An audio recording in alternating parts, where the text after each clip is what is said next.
বন্ধুরা এখন আমি এই উপেন্দ্র নার্সারির যে এরিয়াটায় দাঁড়িয়ে রয়েছি এটি লম্বা আকারে প্রায় 2.5-3 শতক একটি জায়গা এবং এই জায়গাটা খুব বিশেষ। আমি স্যারের সাথে জানতে পারলাম এই উপেন্দ্র নার্সারির যিনি কর্ণধার দিব্যেন্দু বিশ্বাস বাবু, তার কাছ থেকে জানতে পারলাম যে এই যে ভ্যারাইটি ড্রাগনটা উনি চাষ করছেন, এই যে জায়গার উপরে উনি দাঁড়িয়ে কাজ করেছেন, এখান থেকে তার কিন্তু বাৎসরিক লাভ হয়েছে প্রায় 1 লাখ টাকার উপরে। নমস্কার বন্ধুরা, আজকে তোমাদেরকে এমন একটি সুন্দর নার্সারির ভিজিট করাবো যেরকম নার্সারি আমরা দেখতে অভ্যস্ত নই। এই নার্সারিটি রানাঘাট স্টেশন থেকে 5-6 কিলোমিটার দূর মাটিকুমড়া বলে একটি গ্রামে উপেন্দ্র নার্সারি বা এগ্রি হর্টিকালচার ফার্ম এই নামে একটি প্রতিষ্ঠান রয়েছে, যার কর্ণধার হলেন দিব্যেন্দু বিশ্বাস মহাশয়। বেশ কয়েকটা ইন্টারেস্টিং তথ্য এই নার্সারি সম্পর্কে তোমাদেরকে দিয়ে রাখি। এই নার্সারিতে কিন্তু নাইট স্টে করার মতন বিশেষ ব্যবস্থা রয়েছে। এই নার্সারিতে রয়েছে একটি থিয়েটার স্টেজ, যেখানটায় বিভিন্ন সাংস্কৃতিক অনুষ্ঠান নিয়মিতভাবেই হয়ে থাকে এবং এখানে প্রায় 170 রকমের ফল গাছ রয়েছে, পাশাপাশি প্রচুর ফুল গাছ এবং পাতাবাহারি গাছের সমৃদ্ধে ভর্তি এই সুন্দর নার্সারিটা। একদম গ্রাম্য এলাকায় এই সুন্দর কটেজ জাতীয় যে ব্যবস্থা, সেটি 1-2 দিনের ভ্রমণ করার পক্ষেও বেশ সুন্দর একটি অভিজ্ঞতার সামনাসামনি নিয়ে আসবে। তো চলো বন্ধুরা, আজকে তোমাদের সাথে এই উপেন্দ্র নার্সারি ভিজিট শেয়ার করি। নমস্কার বন্ধুরা, আরও একটি নার্সারি ভিজিটের ভিডিও নিয়ে তোমাদের কাছে চলে আসলাম। আজকে এসেছি রানাঘাটের বিখ্যাত সেই উপেন্দ্র নার্সারিতে, যেখানটায় প্রায় 170 রকমের গাছ অ্যাভেলেবেল। ফুল, ফল, অর্কিড, হ্যাঙ্গিং কি নেই এখানটায়। তো চলো আর দেরি না করে আমরা পুরো নার্সারিটা তোমাদেরকে ঘুরিয়ে দেখাই। তো আমাদের ভিডিওতে আমি দিব্যেন্দুকে তোমাদের সামনে আবার হাজির করে আনলাম, কারণ আজকে আমি এবং দিব্যেন্দু দুজনেই চলে এসেছি এক দাদার সাথে, দেবাশিসদা আজকে আমাদেরকে এখানে নিয়ে এসছে। তো দেবাশিসদাকে একটু রেস্ট দিয়ে আজকে আমরা ভিডিওটা শুরু করছি। দিব্যেন্দু এবং আমি দুজনে যৌথভাবে ভিডিওটা করব। তো প্রথমেই চলে আসলাম এই বাগানের অন্যতম একটা সেরা গাছের কাছে, এটি হলো থাই কাঁঠাল। তো এই বিষয়ে আমরা যেটা জানলাম সেটা দিব্যেন্দু একটু বলবে। তো এটা এনারা যেটা বলছেন যে 6 মাস থেকেই কিন্তু কাঁঠালটা গাছে ধরা শুরু করছে, ঠিক আছে, এবং এর যে ফলন একটা টাইমে পরে মোটামুটি 3 বছর 4 বছর থেকে যেভাবে মোটামুটি এনারা বলছেন যে 30 থেকে 50 কিলো পর্যন্ত একটা গাছ থেকে পাওয়া যাবে ফল। আর এটা একদম 12 মাস বলতে গেলে বছরে মোটামুটি 9 মাস এই ফলটা পাওয়া যায়, 3 মাস সেভাবে ফলনটা আসে না। কিন্তু অফ সিজনে যদি কোনো চাষি যদি এই কাঁঠালটা যদি চাষ করে বা কারোর যদি এরকম জায়গা থাকে, ফাঁকা জায়গা পড়ে আছে অনেক দিন ধরে, সে যদি বা তারা যদি এরকম জায়গায় যদি এই কাঁঠালটা যদি করে, আমি বলবো যে একটা হিউজ ভালো একটা প্রফিটেবল একটা বিজনেস হিসেবে কিন্তু সে কিন্তু আয় করতে পারবে এবং মানে একদম কমার্শিয়াল ভ্যারাইটির 1 নম্বর জায়গায় যাবে। এর মেনটেনেন্স বললে সেরকম কিছু নেই যে খুব সার দিতে হয়, জল দিতে হয়, জাস্ট সামান্য একটু যত্ন, যেরকম মোটামুটি একটু গোবর সার আর একটু হয়তো জৈব সার হিসেবে পাতা পচা সার, এইগুলো দিলেই যথেষ্ট, তার বেশি কিছু লাগে না, কারণ কাঁঠাল গাছে বেশি রাসায়নিক সার দেওয়ার প্রয়োজন হয় না, ঠিক আছে। দেখো বন্ধুরা, এখানে থরে থরে কিন্তু সেই কাঁঠালের ভ্যারাইটি রয়েছে এবং তোমাদের যেটা দিব্যেন্দু বলছিল সেটাই তোমাদেরকে দেখাচ্ছি। এই দেখো একটা ছোট্ট গাছে কাঁঠাল ধরে রয়েছে, খুব বেশি হলে 6 থেকে 8 মাস, হ্যাঁ 1 বছর হয়নি, ম্যাচিওর গাছ হয়নি। দেখো আমি আরো ছোট গাছে তোমাদেরকে ফল দেখাচ্ছি, আরো ছোট গাছে ফল দেখাচ্ছি, এই দেখো একদম সমেত ফল, অসাধারণ গাছ। দেখো গাছের হাইটটা দেখো, সব মিলিয়ে 3 ফুটও হয়নি, কিন্তু ফল চলে এসছে। এই দেখো এরকম প্রচুর আমি দেখতে পাচ্ছি এখানটায়, একটার পর একটা। এই দেখো কাঁঠালের মুচি, এটা কিন্তু একটা ম্যাজিকের মতনই লাগছে আমার, যে এই গাছে কিভাবে এই ছোট গাছগুলিতে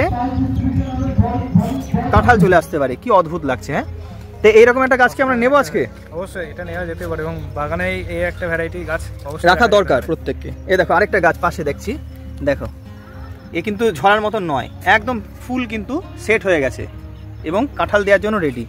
12 মাসই আমি কাঁঠাল হিসেবে পাচ্ছি এটা।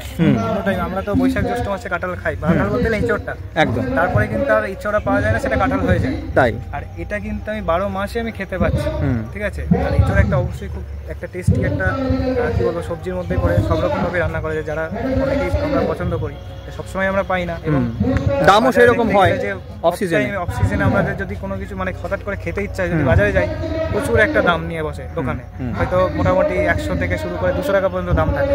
সেক্ষেত্রে বাড়িতে যদি একটা জায়গা থাকে, একটা লাগালে অন্তত নিজের খাওয়ার জন্য একদম অবশ্যই একটা নিয়ে যেতে হবে। তো পাশেই দেখছি একটা সুন্দর কুল গাছ হয়ে রয়েছে আর প্রচুর ফলন। এটা হচ্ছে সেই বল সুন্দরী বলছি, এটা হচ্ছে ভারত সুন্দরী কুল। ভারত সুন্দরী কুল, এটা হচ্ছে ভারত সুন্দরী কুল। টেস্টফুল কুল। এই যে আমার বাড়িতে দর্শক বন্ধুরা সব দেখেছে, হ্যাঁ, ছোট্ট গাছে সেই রকম একটি গাছ, মাদার গাছ। আমার মনে হচ্ছে এখানে ফুল পেরে ফেলা হয়েছে, কেননা হ্যাঁ এখন তো ফলন তো প্রচুর হয়েছে, কারণ খুব আর্লি স্টেজে ফলটা হয়। এই যে আমি এদিকে আরেকটু দেখাই, এখানেও একটা রয়েছে, এই যে প্রচুর ফলন হয়ে রয়েছে। এই যে বন্ধুরা, এটা হলো অ্যাভোকাডো গাছের চারা, এখানটায় অ্যাভেলেবেল অ্যাভোকাডো গাছ, একদম রেডি চারা। যারা ছাদ বাগানে এক্সোটিক ভ্যারাইটির ফল গাছ লাগাতে চাও, তারা কিন্তু এখান থেকে অ্যাভোকাডো গাছ সংগ্রহ করতে পারো। এই দেখো অ্যাভোকাডো ফলের যে খোসা এখানে দেখা যাচ্ছে, এবং সেখান থেকে কিন্তু কলম বেঁধে এই যে গাছ। আর এখানটায় আমার যা মনে হচ্ছে এই যে ফুল আসছে। বন্ধুরা, এই যে আখের ভ্যারাইটিটা দেখছো, এটি হলো ফিলিপাইন ভ্যারাইটির আখ। খুবই মিষ্টি এবং খুবই নরম, হাত দিয়ে ছাড়ানো যায় এবং খুব তাড়াতাড়ি গ্রোথ হয়। এই ভ্যারাইটির আখ কিন্তু এখানটায় অ্যাভেলেবেল। এই দেখো এখান থেকে তৈরি হচ্ছে। আর পাশেই যেটা দেখাতে নিয়ে এলাম, এই দেখো বন্ধুরা, এই নার্সারিতে কত ধরনের পাখি রাখা হয়েছে।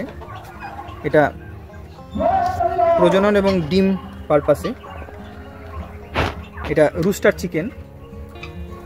আর তার পাশে এই যে ওই যে কালো রঙের যে মুরগি দেখা যাচ্ছে, এটা হচ্ছে করকনাথ যে মুরগি, ব্ল্যাক যে ফ্রেশ হয়, মিট হয়, তার জন্য যে বিখ্যাত। হ্যাঁ, পুরোটাই ব্ল্যাক। এবং এটা বলছে যে ডাক্তারে বলছে এটা খেতে, হ্যাঁ, তার কারণ এর অনেক ভিটামিন এবং ভালো কিছু রয়েছে, যেটা মানুষের শরীরে খুব ভালো। হ্যাঁ, আর যে চীনা মুরগি দেখছি আমরা, ওই যে চীনা মুরগি। আর এটা আমার দেখানোর, এটাও খুব দেখার ইচ্ছা ছিল, এটা হলো টার্কি। নার্সারির ভিতরে যে এইভাবে মানে আমি আজ পর্যন্ত দেখিনি, সেইটাই নার্সারি ঘুরেছি, যে সেখানে যদি এরকম একটা সেই চিড়িয়াখানার মতন ব্যাপার আছে, এসে আমি সবকিছু দেখতে পাচ্ছি, মানে এটা তো একটা আলাদা একটা ব্যাপার। মানে এটা বলতে পারো একটা গবেষণাগার। এই নার্সারির পাশাপাশি একটা আমি বলবো গবেষণাগার। এই যে টার্কি, সাদা রঙের টার্কি, আমরা ওখানে বাচ্চাগুলো দেখছি, কোয়েল আছে। আর হ্যাঁ, এই যে কোয়েল পাখি, টার্কি রয়েছে আর কোয়েল পাখি। এই নার্সারিতে বলবো দর্শক বন্ধুদের অবশ্যই একবার এসে তোমরা ভিজিট করো। হ্যাঁ, এবং থাকারও ব্যবস্থা আছে এখানটায়। যে এখানে একটা সত্য কথা বলতে গেলে শুধু গাছ কেনাকাটার পারপাসে নয়, এখানে একটা রিসর্ট টাইপেরও রয়েছে, যে কেউ যদি ভাবে যে পিকনিক করবে, একটু সময় কাটাবে, যে সে কটা দিনের জন্য মনোরম পরিবেশ, সেরকম এখানে হোমস্টে করা হয়েছে। এবং এখানে এনার যে ব্যবহার সত্যি অমায়িক, মানে অসাধারণ ব্যবহার, যে যারা আসবেন তাদের সঙ্গে একটা খুব মানে কোঅপারেট করে উনি। একদমই তাই। এখানে অবশ্যই আমি বলবো একবার এসে সবার এসে একবার দেখা উচিত, উচিত, ঠিক আছে। মন চাইবে যে এখানে থেকে যেতে, প্ল্যান না থাকলেও। এটা একটা আমাদের ইচ্ছে করছে, কিন্তু উপায় নেই, আমাদের শিখতে হবে। বন্ধুরা, এখন আমি এই উপেন্দ্র নার্সারির যে এরিয়াটায় দাঁড়িয়ে রয়েছি, এটি লম্বা আকারে প্রায় 2.5-3 শতক একটি জায়গা, এবং এই জায়গাটা খুব বিশেষ। আমি স্যারের সাথে জানতে পারলাম, এই উপেন্দ্র নার্সারির যিনি কর্ণধার দিব্যেন্দু বিশ্বাস বাবু, তার কাছ থেকে জানতে পারলাম যে এই যে ভ্যারাইটি ড্রাগনটা উনি চাষ করছেন, এই যে জায়গার উপরে উনি দাঁড়িয়ে কাজ করেছেন, এখান থেকে তার কিন্তু বাৎসরিক লাভ হয়েছে প্রায় 1 লাখ টাকার উপরে। কারণ এই যে ভ্যারাইটি ড্রাগনটা উনি চাষ করছেন, এটি হলো একটা নতুন ভ্যারাইটি সিয়াম রেড। এখান থেকে প্রচুর ফলন হয়, একদম কমার্শিয়াল হাই ভ্যারাইটি, মানে প্রচুর প্রোডাকশন হয় এখানটায়। এবং এখান থেকে যে কাটিং তিনি বিক্রি করছেন, সেখান থেকে কিন্তু প্রচুর একটা লাভ আসছে। তো আমাদের যে সমস্ত কৃষক বন্ধুরা বা ভাইরা এই ভিডিও দেখছেন তাদেরকে বলবো, এই সিয়াম রেড, এই যে ভ্যারাইটির ড্রাগন, সেটি কিন্তু নিজেদের জমিতে চাষ করতে তাতে উচ্চ ফলনশীল একটা ফল বা ফসল তৈরি হবে এবং সেটি বাজারজাতকরণের মাধ্যমে প্রচুর লাভের কিন্তু তারা মুখ দেখবে। ওই যে আগেই বললাম, উপেন্দ্র নার্সারিতে এসে আমার নিজেরও নার্সারি সম্পর্কে একটা আলাদা রকম ধারণা তৈরি হয়েছে। শুধু নার্সারি তৈরি করাই নয়, চাষি ভাইদের এবং সাধারণ মানুষকে কৃষির দিকে উদ্বুদ্ধ করতেই তার এই মহৎ উদ্দেশ্য। এই যে গাছটি দেখছি আমরা, এটি হলো ভ্যানিলা গাছ। যে সমস্ত ভ্যানিলা এসেন্স তৈরি করা হয় সেগুলো কিন্তু এই গাছ থেকেই তৈরি করা হয়। তো এই রকম বিভিন্ন ধরনের নতুন বৈচিত্র্যময় কৃষি ব্যবস্থা দিব্যেন্দুবাবুর নার্সারিতে আমরা দেখে এসেছি। এখানে যদি তোমরা চাও সেক্ষেত্রে এখানে তোমরা নাইট স্টেও করতে পারো, সেই সুন্দর ব্যবস্থাপনাও আমরা নিজেরা চোখে দেখে এসেছি। আবারও এখানে আসার একটা ইচ্ছা এবং অপেক্ষা দুটোই আমাদের রইল। এই নার্সারিতে অনেক বিখ্যাত নাট্যকার, থিয়েটার আর্টিস্ট, সিনেমা আর্টিস্ট, রাজনীতিবিদ, বিভিন্ন মানুষের আগমন ঘটেছে। সেই সমস্ত ছবিও আমরা দেখেছি যেগুলি এখানটায় রাখা রয়েছে। তো আজকে তোমাদের এই সুন্দর উপেন্দ্র নার্সারির ভিজিট কেমন লাগলো সেটি আমাকে কমেন্ট করে জানিও। আর এই রকম আরও গাছপালা রিলেটেড ভিডিও দেখতে এই চ্যানেলটিকে সাবস্ক্রাইব করে আমাদের পাশে থেকো, খুব ভালো লাগবে।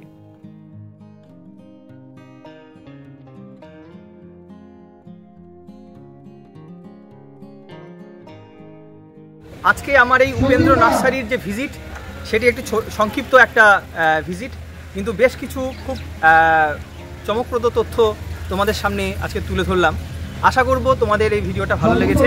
যদি ভালো লেগে থাকে তাহলে এই ভিডিওটাকে একটুখানি তোমরা লাইক, কমেন্ট, শেয়ার করে আমাদের পাশে দেবে। আজকের মতন টাটা।